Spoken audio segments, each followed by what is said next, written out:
Hello and welcome back to the Bjorn Johnson Internet Program. Thank you so much for tuning in. Today's episode is going to be a short and sweet one. Maybe. It's just me. I didn't get a guest lined up. I'll explain everything when we get a little more deeper into it. But first, a word from our sponsors. First of all, don't forget, you can contribute directly to the show for $3.50 a month. What's $3.50? That's $3.50, or any amount that you see fit. Or you can do $3.50 every episode. I don't care. But you can go to Venmo at Bjorn to Sell and directly support the show. That would be awesome if you can do it. If you can't, feel free to just keep listening. I'm fine with that. Right? I'm on Twitter and Instagram at Bjorn to Sell. My website is at Bjorn to Sell or northstar.net. Here's the trick. It all just brings you to a link tree that will redirect you. Remember, I am a licensed broker here. No, not a broker. Pardon me. I'm a licensed salesperson here in Minnesota for homes. I'm a realtor. All your needs. Buying, selling, looking at commercial stuff, whatever you need. Reach out to me and I can help you. You can just go to bjorntosell.com or Be Your Team. That's the letter B, Your Team. Is the rest of it. And myself or Bert can give you a hand. We can help make your dreams come true. Hey, remember this also, if you're listening in another part of the country and you're like, man, I wish I could have an awesome realtor like Bjorn. Guess what? I can help you out by doing a direct referral. All right? I will vet an agent for you, find them, make sure that they are a good fit for you, and then I wet my beak a little bit. You get a good agent. You save that headache. The importance of having a good real estate agent, boy, we could go on and on about it, but you need someone that will work hard for you. That's me. And if you're in another part of the state, or pardon me, another part of the country or world, for that matter, let me know. All right, there's the realty stuff. Impact Custom Mouth Guards. Ooh, an old school sponsor. The best mouth guard on the planet Earth. I used mine today. That's right. I was at jiu-jitsu and got a handful of rounds with it on. This was like my 7th year of training with it. It's still holding up strong. I should be getting a new one in the mail here pretty soon. I'll keep you updated on that. Keep you updated? I'll keep you updated on that. And what else about them? Go to impactcustommouthguards.com. Look at all their options. You can customize it however you want. Maybe you just want it plain white. Maybe you want it hot pink with polka dots. You can play around with it. You pick your sport. You can put different print on there, different fonts, sayings, all types of stuff. They got sales going on all the time. But I can always save you a few bucks by going to the checkout and typing in the code Bjorn to Sell. That's right. All right. As I alluded to, my guest today is myself. So not really a guest. I'm just going to talk a little bit about the past weekend. We were supposed to do a podcast in a deer stand. We thought about it at least. It didn't come up. At any rate, I'll get into all of that. But first, let's hear that great theme song from Alex Mead.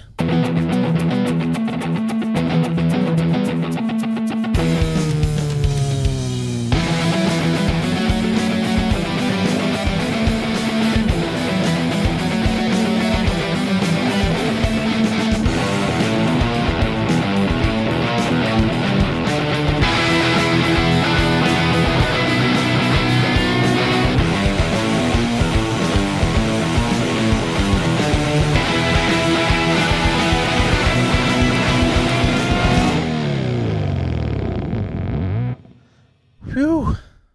I like that theme song. It's a fun one. Maybe you're a musician listening to this, or you have a family member that's a musician that can really play the guitar well, and you would like to talk them into making a new theme song. That would be awesome. I think it would be great to have a handful of different theme songs to be able to play and, expose y'all to some good music. That's just my thoughts. So yes, this weekend was a great Minnesota deer hunting opener. We're going into the second weekend of it right now.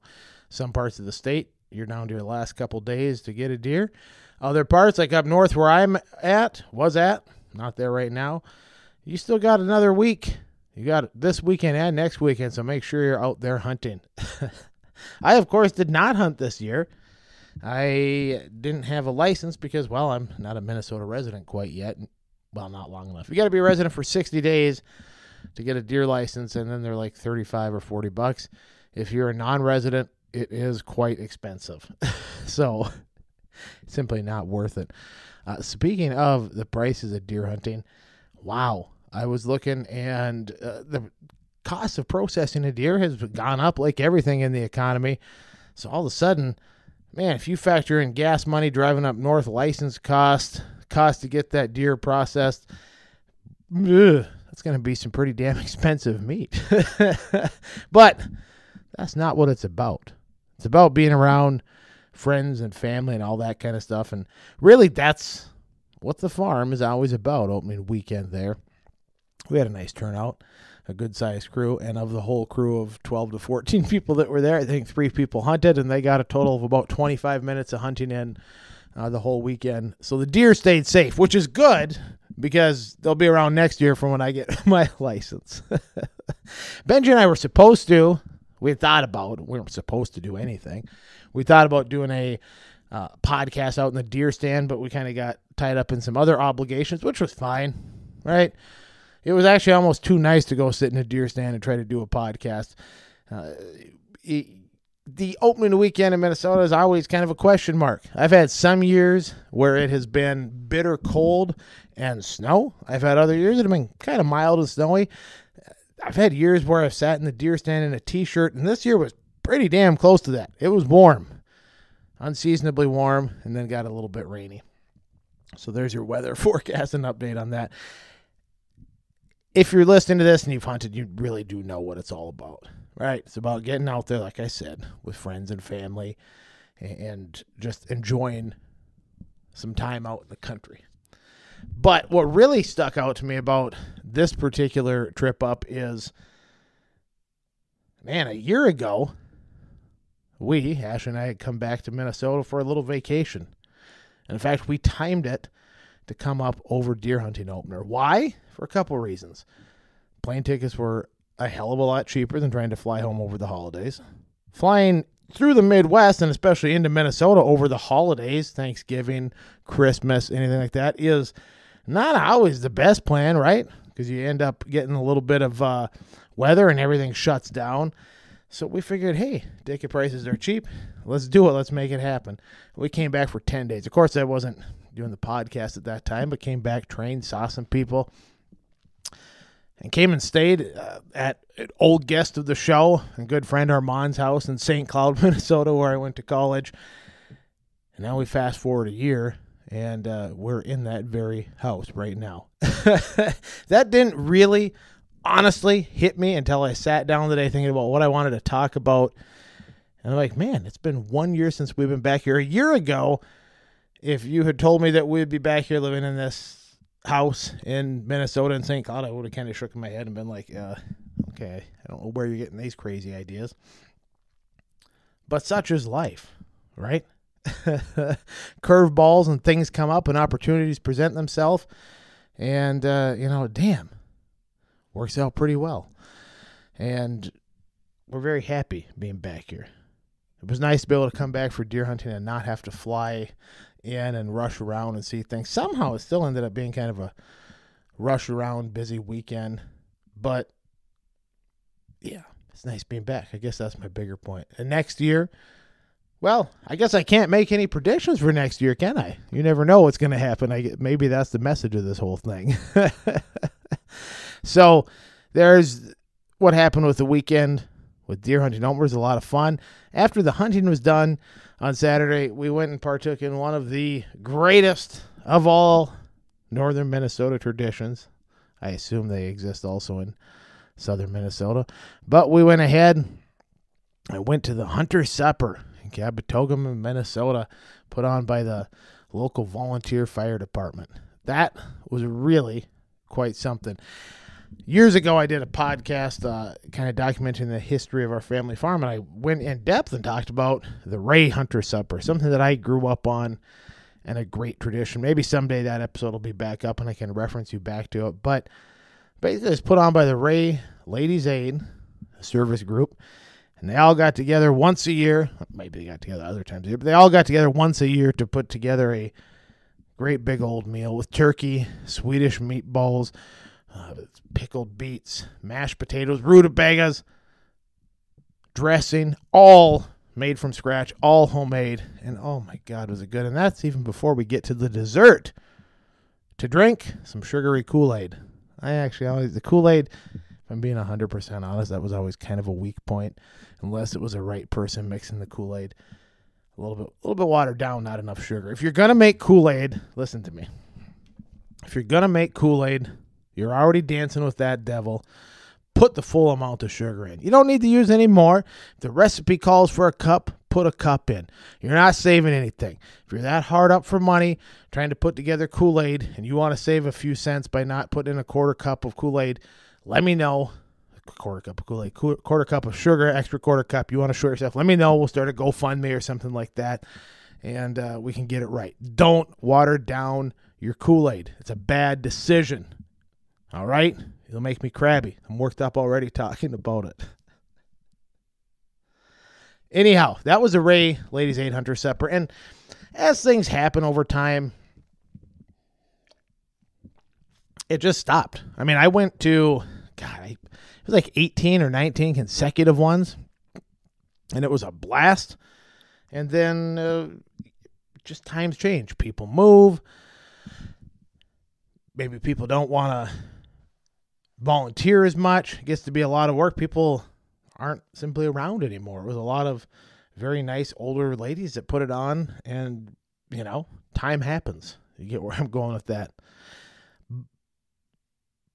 But then a few years ago, we decided, let's give the Cab Togama Hunter Supper a try. It was actually one of the first times I came home, I guess the second time I came home after moving out west, to see my godmother and family. Guess what? Timed it over opening weekend of deer season because, well, it doesn't make sense to travel over the holidays because of weather and ticket prices are cheaper. And it was the opening weekend of deer season. We went to the Hunter Supper then, and guess what? It was awesome. We decided to give it a whirl again this year, and they outdid themselves. Now, here's the thing.